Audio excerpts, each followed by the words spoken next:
na-encounter yung lifestyle since 2009, 2020, 2021. Hindi ko siya pinansin kasi nasabi ko, doctor ako.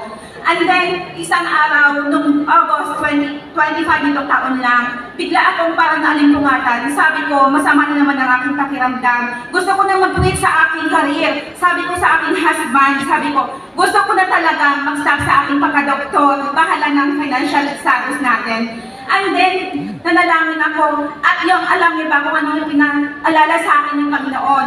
Sabi niya, balikan mo ang contract. Time na yon, hinanap ko siya sa Facebook at doon nagpapasalamat ako sa aking upline kay NMD, GP Templo Nuevo, kay Tanitan Karjan. Kasi nung time na yun, pinuntahan nila ako sa hospital. In-educate nila ako doon sa products. Happy ako kasi one day after taking the products, gumaan ang aking pakiramdam.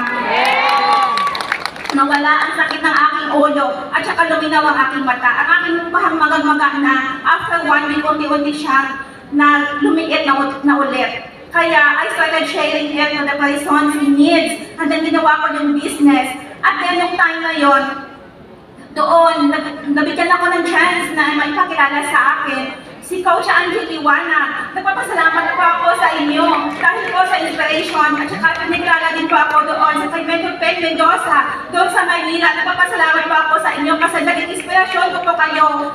Nang umuwi ako ng Iloilo, dala-dala ko ang inspirasyon na yon. At sabi ko, magpapatuloy ako dito sa lifestyles. And now, I'm few steps away towards GMD. Thank you so much.